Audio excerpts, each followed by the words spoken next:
Megan Thee Stallion's with me, and I'm upset with her right now. Oh, don't start. I'm upset. All I wanted was a line from the new album. Just one line that nobody's heard, and Megan told me no. She broke my heart. I'm a fan, but it's okay. I can't give up the goodies too quick. My mission by the end of this interview is to get you to say one line that nobody has heard yet. Not on the BITCH song. Let's see how you do it. Megan, don't challenge me. Let's see. God, man. Come on, man. I know you want to say one line. I don't give in to peer pressure. I'm just being serious. So you touched down in LA from Miami. When you've been in record mode, y'all are done, almost done? I want to say maybe almost done. I really like to sit with the tracks a little bit and write with them. I got to ride around, like come up with some bars. Like, it's easy for me to come up with like melodies and stuff in the studio. Like, give me an example of a bar that you couldn't. Okay, that was creative. Because I might be able to help you finish that line. Right. You know what I'm saying? Like riding around Miami when you started in the city. Right. If I'm with the city. Okay. Something like that? Yeah. Like what would come after that? You might be better than I thought. When you're recording, so that's dope. So you ride around, you'll listen to some of the stuff you've already done and try to like, what am I gonna do next with this? All right, like, I definitely either try to make it better, top it, or like I gotta match my energy. So you really challenge yourself. Yeah, because I really love rap, so I definitely want to be better. I want to outdo myself all the time. Like, I want to give you something better than what I gave you already, you know? No, as you should. That's why Nasty Nora thinks you're one day going to be inducted into the Rock and Roll Hall of Fame. And when she brought and I told you this when we were talking before, when she told me that this was on our last podcast, we for all of y'all who might not know, we came up with our 6 inductees that we thought in the hip-hop world should be inducted into the Rock and Roll Hall of Fame. Because every year, the Rock and Roll Hall of Fame comes up with 6 inductees from all different genres. Only one was hip-hop this year, Notorious B.I.G., rest in peace. And congratulations to the whole Bad Boy family. Shout to the whole all of Biggie's family. That's so huge. We came up with our 6, and Nor had you in her 6. And me and Vinny kind of looked at her like, Megan, not because you know I'm a fan, and I've expressed that. That's why I want to hear a line that nobody's heard before yet from your new album. Right. But as a big a fan as I am, I told her, I said, I think it's too soon to even put her in that, that conversation. Because you were in the conversation. Let me just tell you, I think we ended off with Outkast should be inducted, Wu-Tang Clan, who was it? Nas. You can speak up, Julian. I think it was Nas. Who else was it? Who else did we come up with? Tribe Called Quest. So you were in that conversation, and I started thinking about it. I'm like, but one of these days, Megan Thee Stallion is going to be in that conversation. Dang. Because you really do. You have a rock and roll persona about you. And I want to segue into the different personas that you have, and I want you to break them down. So, of course, there's Meg Thee Stallion. Right. And she's just like a lot of sex appeal. Like, she's my little freak side or whatever. And then you got Tina Snow. And that's like kind of a play off Tony Snow, Pimp C. That's my favorite rapper. She the pimp, she the Mac, Rest in peace. Right. And then we got Hot Girl Meg. That's like the party girl. That's like my college wild side. And then now we got Suga. And she is just a fucking mess. And it's okay to be a mess. And that's like what I want people to. When you say mess, like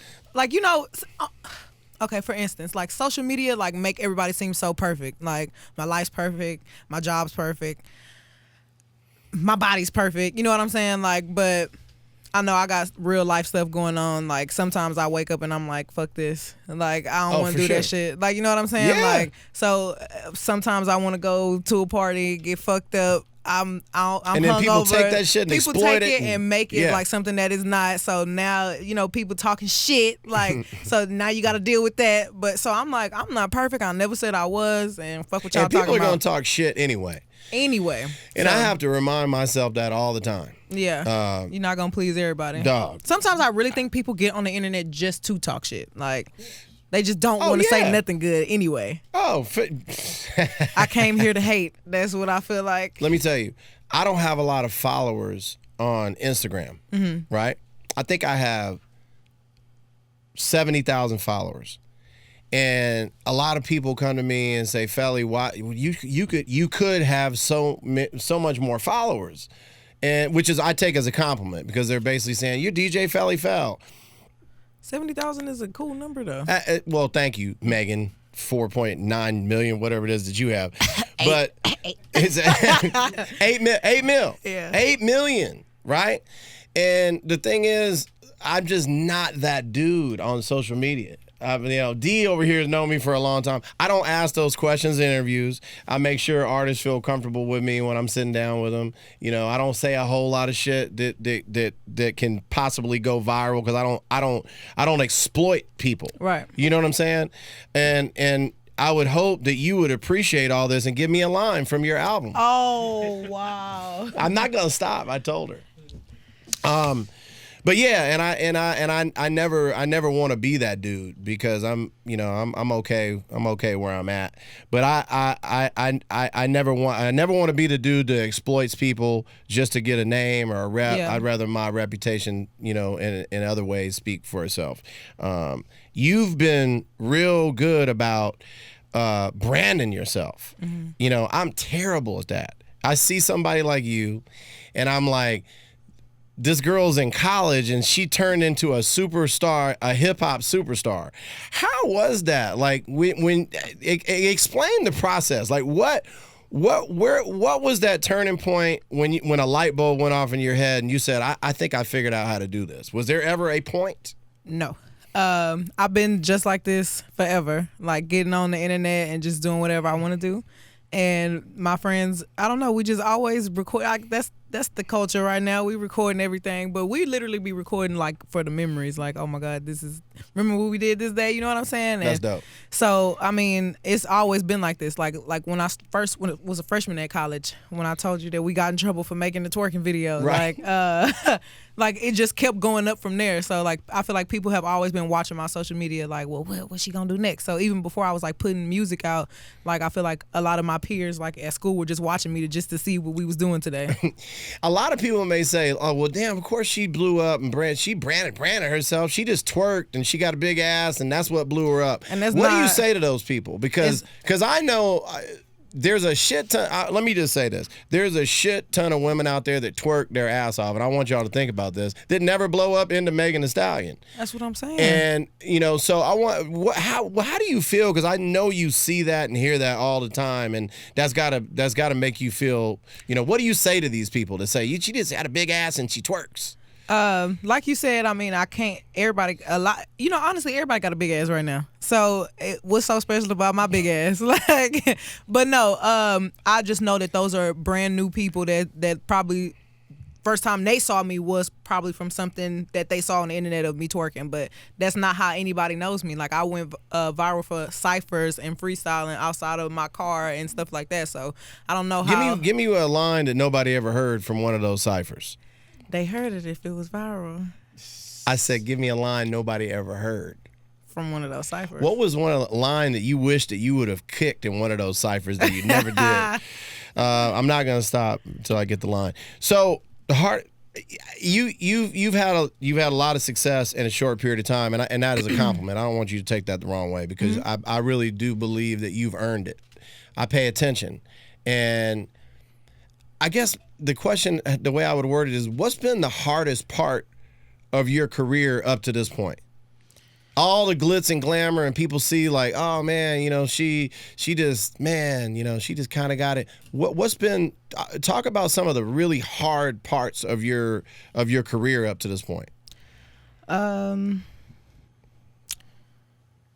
It's really like just knowing who is around you and who's really for you and who's really not, because people at this point in my life, I feel like sometimes people come into my life because they think it'll be beneficial to them versus like they actually trying to be my friend. You know what I'm saying? Like, everybody want to be a friend, but it's like, why do you want to be my friend? Like, so I try to keep my people that I've been with since day one around me. So it's hard being in this situation and meeting new people, because it's like, what is the agenda? Because I've been in situations where there have been people that I let around me, and it was like some old weird ass shit they was doing.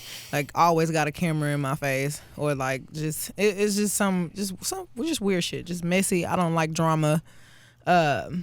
And yeah, just stuff like that. I mean, everybody knows that I had lost my mom, so that's a thing that's really heavy on me all the time. And like I said, I just try to keep my close people around me, because they definitely lift me up. And sometimes when I be like, fuck this, I don't want to do it today, they be like, nah, Megan, come on, you gotta get up, you gotta do this shit. But if you want to say fuck it, but just know we here. Like, either way it goes. So I definitely just super appreciate them. I'm sorry for your loss, because I can't, I still, knock on wood, thank God, I have my mother, and that's there's no, I don't think you ever get over that. And it seems that you've persevered through that and a lot of other things. I definitely still go through it every day, but I know how to like keep going, because my mama would have wanted me to keep going. Like, she would be like, Megan, get your ass up. Like, she was definitely hard on me, and I just have her in the back of my head every day when I'm going through whatever the fuck I'm going through. She'll make something that I think is so big seem so little, and it's like, okay, maybe I am tripping. So like, I always try to keep my mama in the back of my head. Do you think she would be telling you right now, if she was here, Megan, it's not a big deal to give Felli Fel a line? She would say, fuck that, album? You ain't doing that shit. Stand on that shit, Megan. So that's why we gotta stand on it. Fair enough. When you think back on before you were Megan Thee Stallion, right? What were your aspirations before you? Was there a time? Did you always know like you were gonna be where you're at now? Because, and I want to say this. Eddie Murphy said it, and I think recently, I can't remember who else. I think it was it Dave Chappelle said, or maybe it was Denzel Washington. He said, Plan B. He said, I never had a Plan B. Never had I'm a fall back on this if I don't make it, because you got to focus on what it is that you're trying to do. And if you have a Plan B, or hey, I'm a fall back on this, you can't really truly focus on what it is you're focused on. Were you always focused on becoming what you are now? And did you have a Plan B? I'm gonna say I've always had two Plan A's. I definitely always wanted to go to college and get my degree. I didn't know what I wanted to do in college. My grandma told me. By the way, what's your my degree? Major right now is healthcare administration. My major at first was nursing. They always say that a lot of times you graduate, you don't use your major. Do you think you'll ever use the healthcare? Yeah, I want to open up some assisted living facilities in Houston, so I'm gonna do that. But I always knew I wanted to help people in some type of way. I didn't know what the hell it was gonna be, but I knew I wanted to do that. But I've been the Stallion since like 2009. Like, that's always been all my social media names. And I mean, I knew I wanted to be an entertainer. My mama was a rapper, and I was like, you know what? I can do that. And I would like steal all her little CDs with instrumentals on them and stuff, and she'll come in my room and be like, you seen my CDs? And I'll be like, no. Not even joking, because you're going to think I'm trying to get this out of you. I'm not trying to get a line out of you, but do you remember any of the lyrics in any of your mom's songs? If you don't mind me asking. I can't, like right now, I don't know why I'm like just drawing a complete blank. Do you remember the title?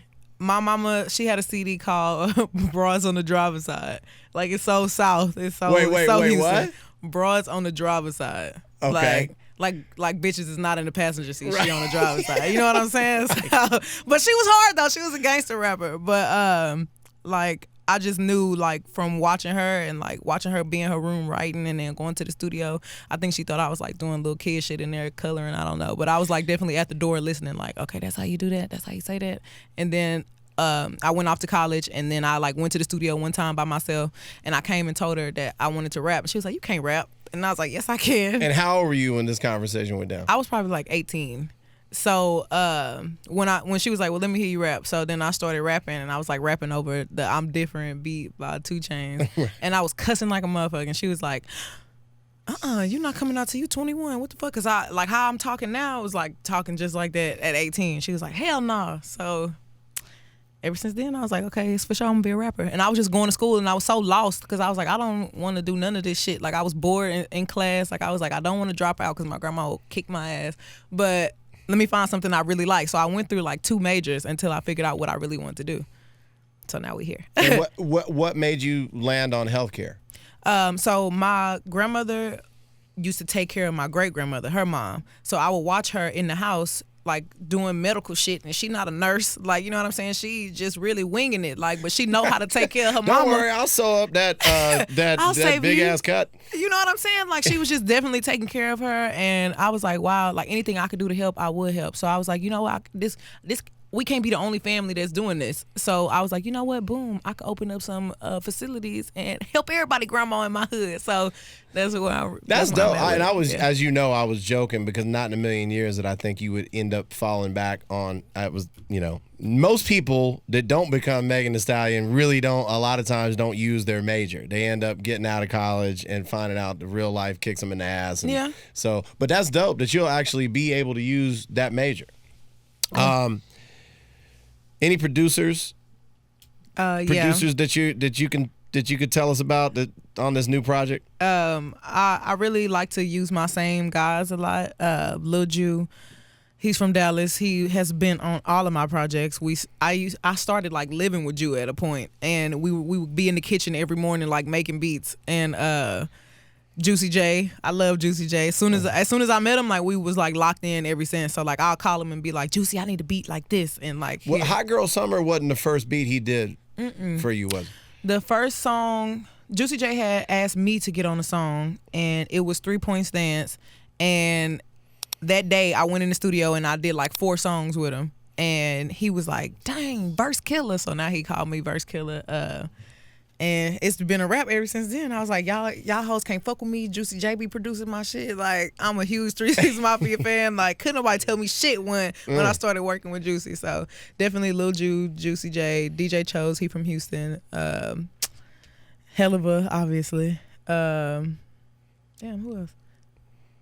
I don't know. I can't think of anybody else right now. I respect the fact that you've stuck with a clique and you understand the importance of having a sound. Right. Because you have a sound. And I'm excited to hear the album. I wish I could have got a line out of you. I tried my best. At least I'll be able to sleep tonight. Yeah. And I'm seriously though, I really respect everything that you're doing, and hopefully one of these days we'll be having a conversation about the Rock and Roll Hall of Fame and a whole lot of other, you know, you going a long way. Well, thank you so much. And again, I'm sorry for your losses with your family. They're proud of you. You know that. Yeah. And I hope you have a great rest of your time here in LA, and hopefully we link up in the studio soon. Yeah, come on. Yeah, no, I'm excited about that, and have a great time in LA. Thank you. Megan Thee Stallion.